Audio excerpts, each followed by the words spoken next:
Yo soy Ricardo Domínguez y estos son sus canales de Estilocracia y Estilocracia Clásico, donde vamos a recordar que el estilo no es algo con lo que se nace, se aprende con el tiempo y en el camino, lo mismo que el criterio, que las buenas maneras, que el bagaje cultural. Todo se aprende, nadie nace sabiendo. ¿Sabe qué? Estaba yo acordándome de ciertos personajes que han inspirado obras literarias o películas muy exitosas. Porque siempre hay personajes que viven en este planeta, que viven entre nosotros, pero que andan en busca de autor. Y que hay autores lo bastante sagaces como para encontrarlos. Y esta sagacidad yo creo que no es un hábito que se aprenda, sino que es una cualidad innata. Mire usted, por ejemplo, Stefan Zweig. Stefan Zweig fue un escritor del siglo XIX, de principios del XX, y era tan sagaz y tan observador, que fue el único que dio, junto con Honorato de Balzac, con la figura de José Fouché. Sí saben quién fue José Fouché, y si no, les recuerdo que fue uno de los políticos intrigantes más célebres en la historia de la política. Todo un maestro del arte de la política, junto con el obispo Talleyrand. Porque habrá que reconocer que los franceses siempre fueron muy buenos en la política, y lo han sido siempre, como lo son ahora también. Y estos dos hombres, José Fouché y el obispo Talleyrand, son dos ejemplos muy bien terminados, muy sofisticados de lo que es la alta política. Pero fueron personajes en busca de autor, y ese autor fue, pues ni más ni menos que Honorato de Balzac, primero que nadie, y después Stefan Zweig. Porque le digo a usted que hay que tener esa agudeza y esa capacidad y ese ánimo de estar investigando para dar con esos personajes. Mire, y siempre los ha habido. Fíjese, por ejemplo, porque además han inspirado obras literarias grandes. La obra de Stevenson de Dr. Jekyll y Mr. Hyde, sí saben cuál es, ¿no? Está inspirada en un diácono de Escocia, de Edimburgo concretamente, que se llamaba William Brodie. Este diácono era un hombre célebre y rico en Edimburgo en los años del siglo XIX. Aparte de ser un diácono, es decir, era un funcionario no público, no le pagaba el gobierno, pero sí tenía una función pública, como ser representante de una cámara de comercio, una cosa así, que no es un cargo público, no se lo paga nadie, pero tiene un lugar en el conglomerado social, en la cúspide de ese conglomerado. Y este hombre, ese señor Brodie, se dedicaba a hacer cerraduras de las puertas y a hacer las llaves correspondientes. Pero siempre tuvo la precaución de que a cada puerta que le hizo su chapa, le hizo su llave e hizo una copia de esa llave para él mismo. Con el tiempo, cuando ya tenía una buena colección de copias de las llaves y que había pasado algún tiempo para que los propietarios se sintieran seguros en su casa y que nadie les iba a violar las cerraduras ni nada, organizó una banda de asaltantes, de asaltantes que iban a entrar a las casas a robar. Como él era el diácono, es decir, que era, como les dije, un personaje público en ese conglomerado social, sabía cuándo iban a estar fuera los propietarios de una casa. Y como él tenía la copia de la llave, lo más sencillo era entrar. Ni siquiera era un allanamiento, era simplemente entrar por la puerta grande y salir cargados de cosas justamente por la puerta grande. Pero eso era por las noches. En el día seguía siendo el diácono y seguía siendo el hombre honesto que fabricaba chapas y cerraduras y las respectivas llaves para las puertas de su amado Edimburgo. Así es como fue desarrollado así, y así es como Stevenson dio con este personaje para escribir Dr. Jekyll y Mr. Hyde, es decir, una persona que tiene dos vidas completamente opuestas una con la otra, pero son llevadas por la misma persona. Esta dicotomía, digamos, dentro de una misma personalidad, muy interesante, porque si usted se da cuenta, todos somos otro en algún momento. A veces hay ocasiones y hay veces en que no somos el mismo, aun cuando al final nos des zancadillas el subconsciente y acabemos siendo el mismo siempre en cualquier circunstancia. Pero los hay quienes son capaces de separar esas personalidades, como fue este diácono y como es la obra de Dr. Jekyll y Mr. Hyde, una misma persona que era un médico célebre, famoso, buena gente, y después era un asaltante, un delincuente vil.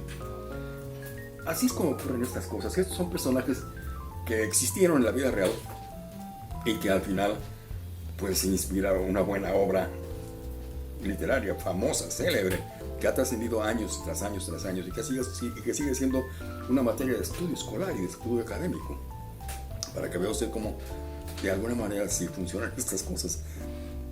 Otro ejemplo muy claro es el conde de Drácula, Vlad Tepes, que era el conde que era un guerrero, era un militar, y era un conde, pero era un empalador.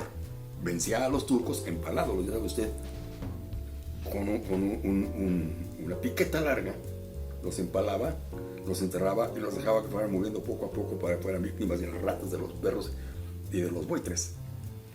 Cruel y malo. Pero así fue como defendió a su gente. Y por eso fue siempre un hombre célebre, y supongo que fue un hombre más o menos bien querido por aquellos que se vieron beneficiados con sus actos. Porque lo que él hacía no empalaba a los turcos por su gusto. Los empalaba porque venían a invadir sus territorios y a matar a su gente, a la que vivía con él, a sus gitanos que trabajaban con él.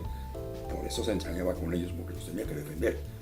Y se ensañaba de esa manera, los dejaba empalados públicamente para que se la pensaran muy bien los que querían meterse con él. Que la pensaran bien, porque ese iba a ser su destino si él los llegaba a capturar, los llegaban a pelear con él, porque él los iba a derrotar. Y como esos personajes hay muchos otros.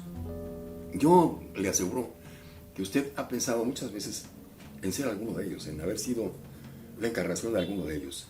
Y mire, bien lo dijo Calderón de la Barca, la vida es sueño, y los sueños son. Pero uno puede soñar con ser Drácula, o con ser Alejandro el Magno, o con ser quien sea, porque los sueños son. Y puede uno vivir esas vidas, esas dobles o triples vidas dentro de la imaginación de uno mismo, y realizar hazañas o perpetrar crímenes inmensos, intensos, increíbles y bien planeados, nada más en la mente. Eso es la imaginación.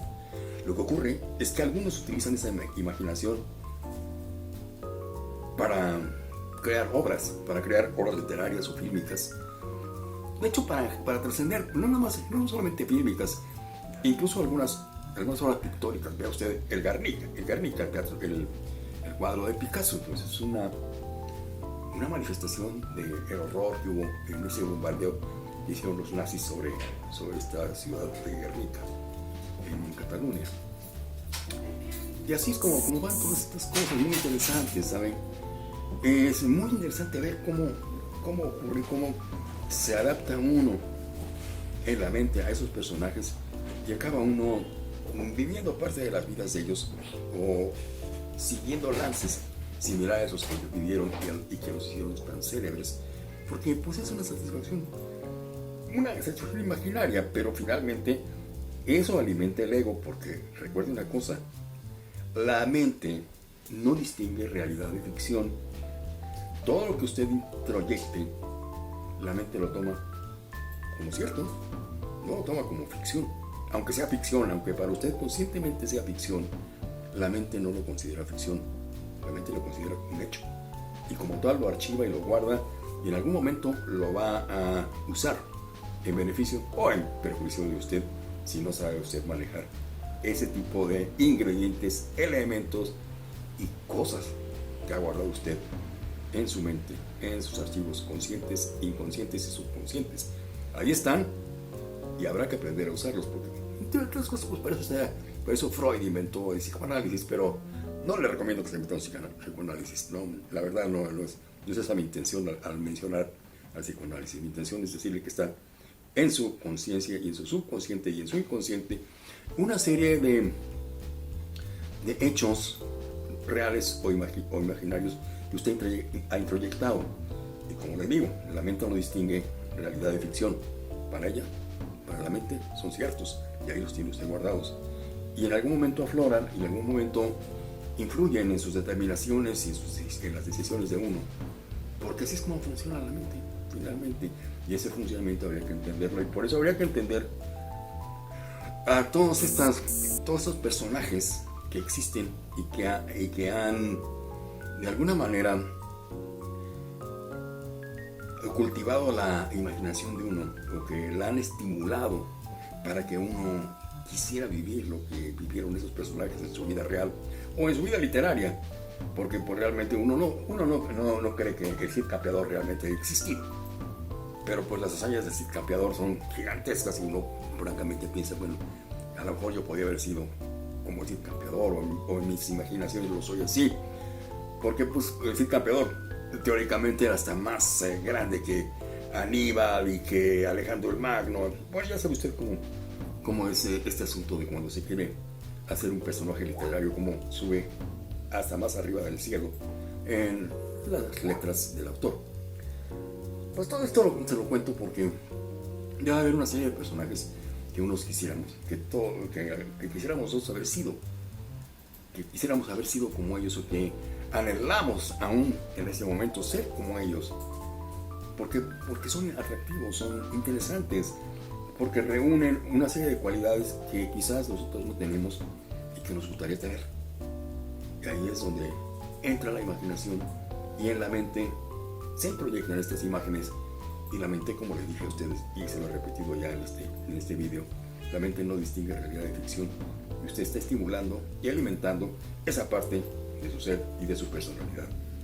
De ahí la importancia de leer con inteligencia y de leer con criterio, de ver una película, no nada más por entretenerse, sino de ver todo lo que contiene la película, todo lo que hay adentro de la película. Porque imagínense, porque mire, en una obra literaria, el autor describe y uno imagina lo que está describiendo. Pero en una obra fílmica, el cineasta está poniendo ante nuestros ojos todo el escenario completo. En una obra fílmica, la casa, la estancia, los muebles, los colores de las paredes, los cuadros colgados en las paredes, la vestimenta, el peinado, los lentes de los personajes, todo cuenta, todo está perfectamente pensado para crear una obra importante, interesante y bien hecha, porque palabras mal hechas mejor ni las vemos, pero una obra bien hecha está pensando todos los detalles y todos esos detalles van a ser asimilados por nuestra mente. De ahí que todo esto que acabamos de decir sea importante para que entendamos que hay muchas cosas que quisiéramos ser y que están aquí adentro y que a lo mejor en un momento dado en nuestras vidas vale la pena echarlas a andar para que no es solamente que queramos ser, sino que seamos como hemos querido ser. Que tengan buena noche, ya es la noche, hoy es miércoles, llueve y lloverá, yo creo que todo el resto de la semana, si no es que todo el resto del mes de septiembre. Y en mi vasta experiencia de años en este planeta, me queda claro que será hasta noviembre, cuando aminoren las lluvias, y ya en diciembre habrá una que otra. Pero por lo pronto, paraguas, gabardinas y sombreros todo el tiempo. Que les vaya muy bien, amigas y amigos estilócratas.